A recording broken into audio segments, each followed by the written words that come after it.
Hello my dear friend, welcome to the session of learning. आज हाँ हम दे दो। नवरात्रि के दौरान किस तरह से अपने भावों को एक नया आयाम दे सकते हैं, एक अपने सोच और अपने अंदर की शक्ति को हम किस तरह से जागृत कर सकते हैं, इसके बारे में जानेंगे। सबसे पहले तो ओम नमः शिवाय जो यह मंत्र है, भगवान शिव का जो मंत्र है, इसमें ओम शिव जी के डमरू से उत्पन्न सृष्टि का पहला मंत्र है। ओम नमः शिवाय मंत्र को सही तरीके से सांसों के साथ तालमेल बैठाकर उच्चारण किया जाए तो आपके जीवन में आप एक एक चमत्कार होते हुए देख सकते हैं।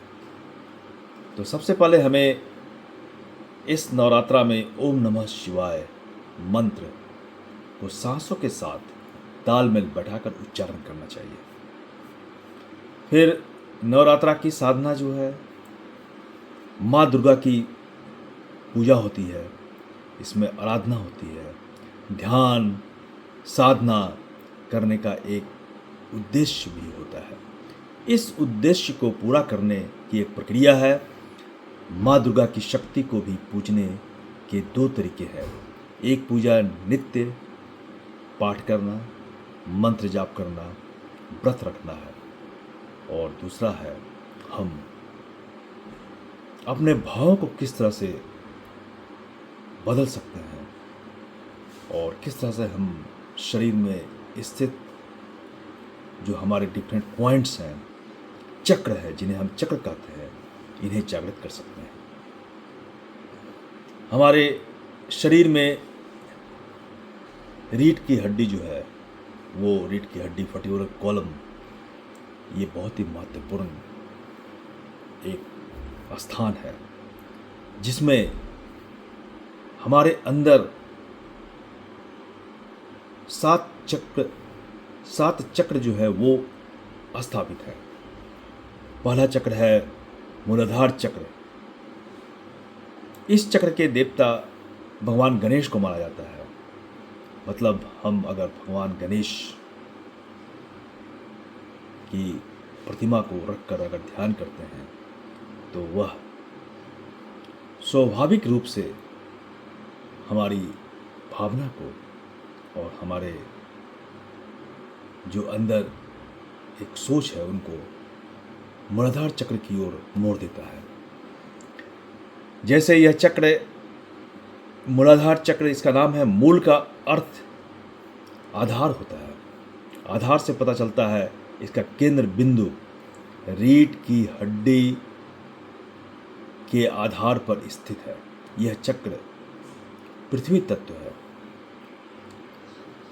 यह ऊपर के 5 चक्रों को स्थिरता देता है और यह चक्र शारीरिक इच्छाओं को भी कंट्रोल करता है।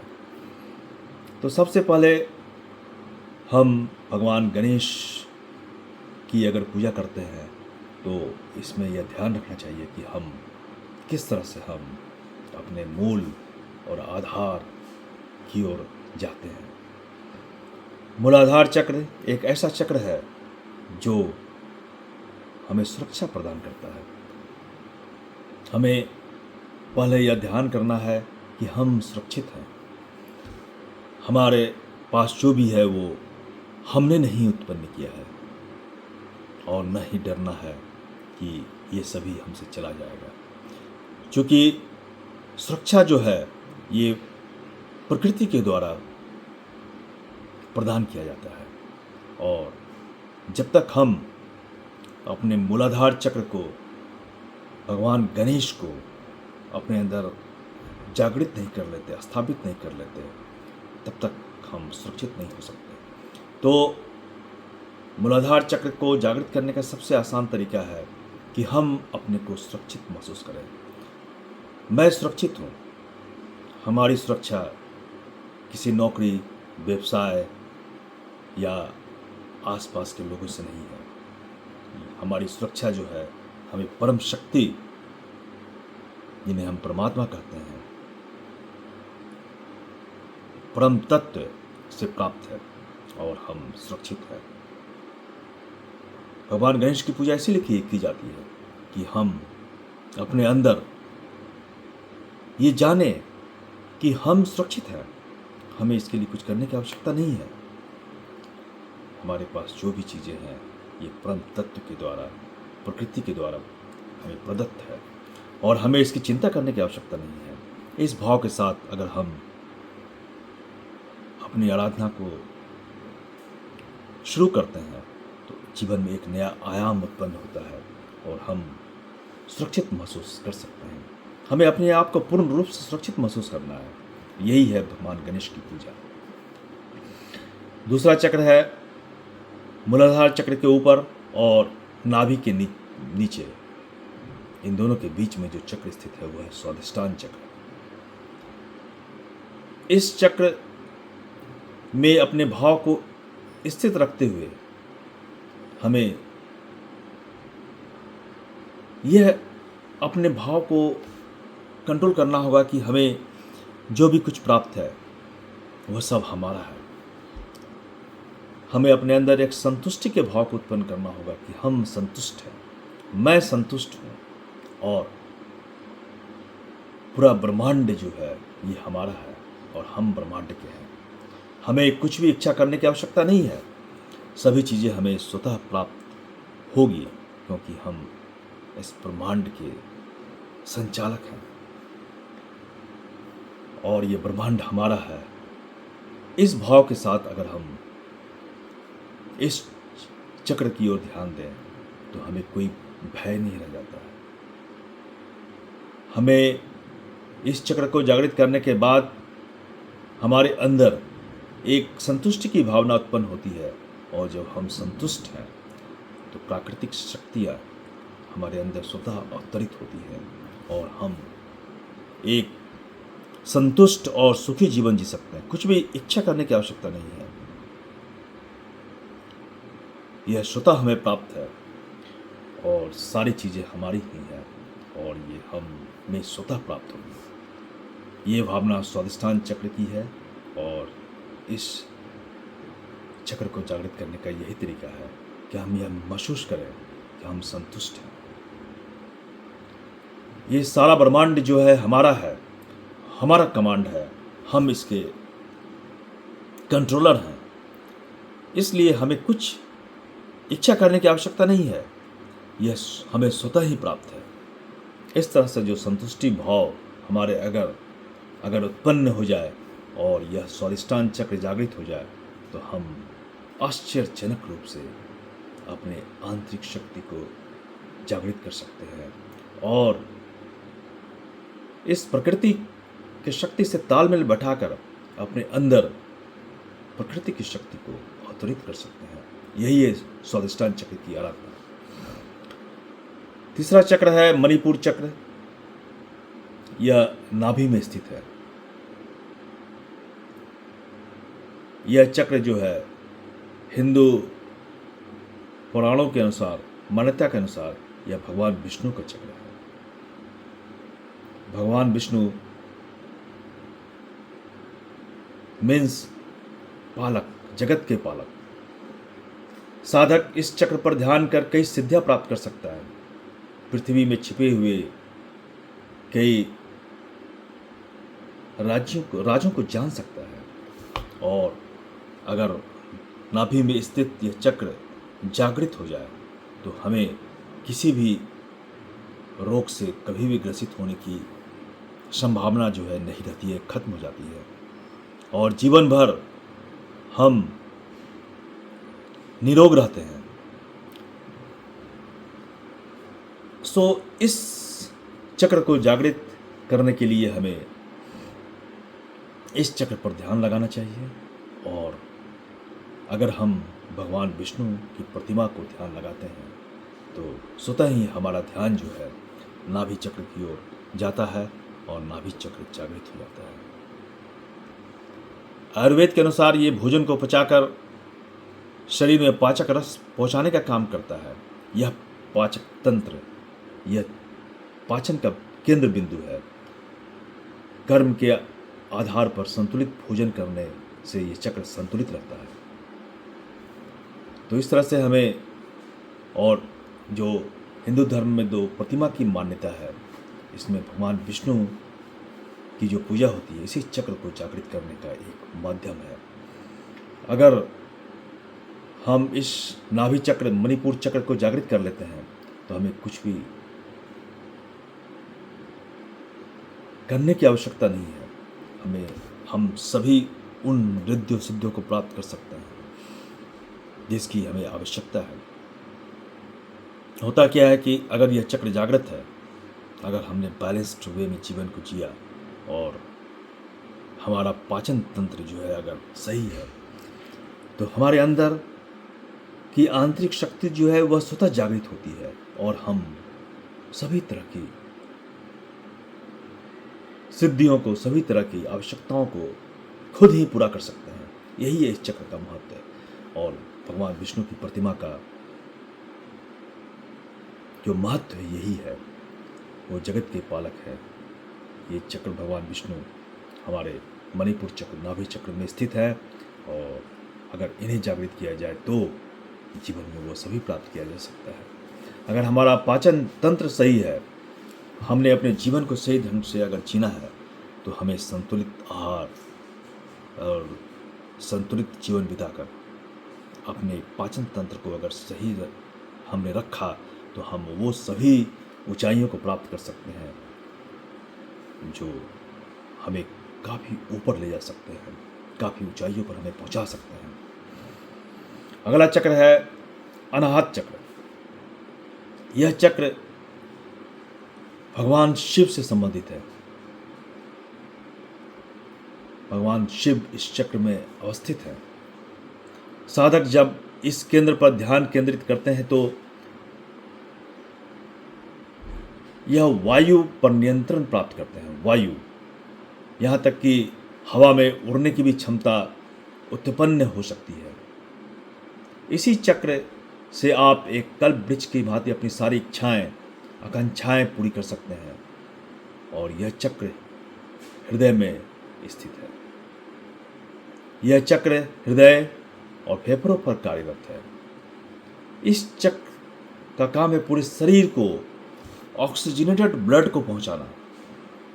भगवान शिव इस सृष्टि के सृष्टिकर्ता भी हैं और संहारक भी हैं। हमारे हृदय में स्थित यह चक्र जो है हमें भगवान शिव तक पहुंचाता है। भगवान शिव की पूजा करने का यही कारण है कि अगर हम भगवान शिव की पूजा करते हैं तो हमारे हृदय में स्थित अनाहत चक्र स्वतः जागृत हो जाते हैं और हम वो प्राप्त कर सकते हैं, उन रिद्धि सिद्धियों को, अपनी इच्छाओं को पूरा कर सकते हैं जिसकी हमें आवश्यकता है। ये वायु का चक्र है और इससे वायु पर भी हमें नियंत्रण प्राप्त होता है, कंट्रोल प्राप्त होता है। तो इस तरह से अनाहत चक्र पर ध्यान कर हम अपने अंदर की आंतरिक शक्ति को जागृत कर सकते हैं और भगवान शिव की पूजा करने का यही कारण है, यही महत्व है। इसे हमें समझना चाहिए कि हम भगवान शिव की पूजा क्यों करते हैं। विशुद्धि चक्र, विशुद्धि चक्र जो है यह रुद्र भगवान का है। यह सांस नली में सांसों को शुद्ध करता है, सांसों को शुद्ध रूप से पहुंचाने का काम करता है। यदि यह कार्य ठीक रूप से नहीं करता है तो गले में जो स्थित है ग्रंथि, ग्लैंड्स, थायराइड, ये खराब हो जाते हैं। इस चक्र पर ध्यान लगाने से चारों वेदों का ज्ञान भी हो जाता है। यदि अनुचित भाषा और दूसरों को कटाक्ष, बुराई और चुगली करने का काम हम करते हैं तो यह चक्र ब्लॉक हो जाता है। अगर हम सच्चाई की राह पर चलते हैं और हम अगर हमेशा सत्य ही बोलें, कभी भी कुत्सित विचार नहीं रखें, कभी भी झूठ नहीं बोले, तो यह चक्र जागृत हो जाती है। और इस चक्र के जागृत होने से हमें वह शक्ति प्राप्त हो सकती है कि हम अगर कुछ भी बोले तो वह सत्य हो जाता है। यही इस चक्र का महत्व है। भगवान रुद्र की पूजा करने से इस चक्र को जागृत किया जा सकता है, अपने भाव को शुद्ध किया जा सकता है और हम सच्चाई की ओर आगे बढ़ सकते हैं। अगर हम जीवन में यह प्रण कर ले कि हम कभी झूठ नहीं बोलेंगे, सदा सच ही बोलेंगे, तो स्वतः ही यह विशुद्धि चक्र जागृत हो जाता है और फिर हम जो भी कहे, हम जो भी बोलेंगे वह सत्य हो जाता है। ये बहुत ही इम्पोर्टेंट और बहुत ही आश्चर्यजनक चक्र है। इस चक्र को हमें जागृत करने की ओर ध्यान देना चाहिए। उसके बाद का चक्र है आज्ञा चक्र। यह चक्र आत्मा का स्थान है, दोनों भावों के बीच में स्थित है। इस चक्र का काम है मेमोरी स्टोर करना और पुनः मेमोरी को वापस लाने में मदद करना। इस चक्र पर ध्यान केंद्रित करने से याददाश्त मेमोरी तेज हो जाती है। इस चक्र पर अगर ध्यान केंद्रित किया जाए तो पहले के जन्म के बारे में हमें जो भी हमारे सारे कर्म हैं वो नष्ट हो जाते हैं। इस चक्र पर ध्यान साधना करने पर शब्दों में जो शक्ति है वो आश्चर्यजनक रूप से उत्पन्न होती है और इसके महत्व को शब्दों में नहीं बतलाया जा सकता है। ऐसे ऐसे ब्रह्मांड में जो शक्तियां हैं, उन सभी शक्तियों के बारे में हम इसी चक्र पर ध्यान करके जानकारी प्राप्त कर सकते हैं और सभी सिद्धियों को हासिल भी कर सकते हैं। यह आज्ञा चक्र है। इस चक्र को अगर ध्यान कर अगर जागृत कर दिया जाए तो हम उन सभी शक्तियों को अपनी आज्ञा से प्राप्त कर सकते हैं। हमारे जो आज्ञा देने की जो शक्ति है वो आश्चर्यजनक रूप से बढ़ जाती है और यही इस चक्र का महत्व है। और जो अंतिम चक्र है वह सहस्त्रार चक्र। यह चक्र परम ब्रह्म से सीधा मिलाता है। इस चक्र का सीधा संबंध ब्रह्मांड की ऊर्जा से है और हर इंसान को दिव्य ऊर्जा इसी चक्र से मिलती है।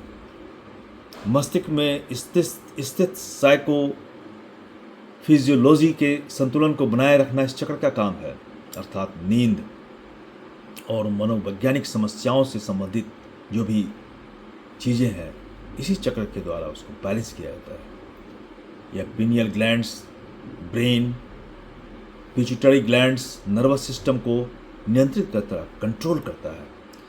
यह चक्र जागृत होने पर साधक सीधा ब्रह्म में लीन हो जाता है और अगर इस चक्र पर हम ध्यान दें तो हम धीरे धीरे पाएंगे कि सारा ब्रह्मांड जो है, सारा जगत जो है ब्रह्म में पूर्ण है, सभी ब्रह्म है। ये संसार और हमारे आसपास के जितनी भी चीज़ें हैं, एनवायरनमेंट है, वो सभी ब्रह्मा का ही रूप है और हमें सही ज्ञान प्राप्त होता है। और फिर हमारे अंदर जो कन्फ्लिक्ट है, हमारे अंदर जो आसपास के लोगों को देखने की जो समझ है, उनमें काफ़ी अंतर आता है। फिर वो कन्फ्लिक्ट रहता ही नहीं है। वो दूसरा आदमी और ये हम, मैं, ये सभी भावना खत्म हो जाती है। सभी एक हो जाते हैं।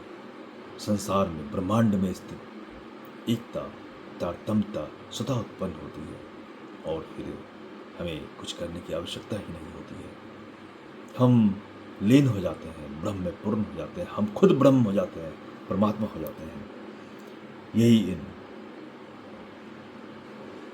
चक्रों की जागृति की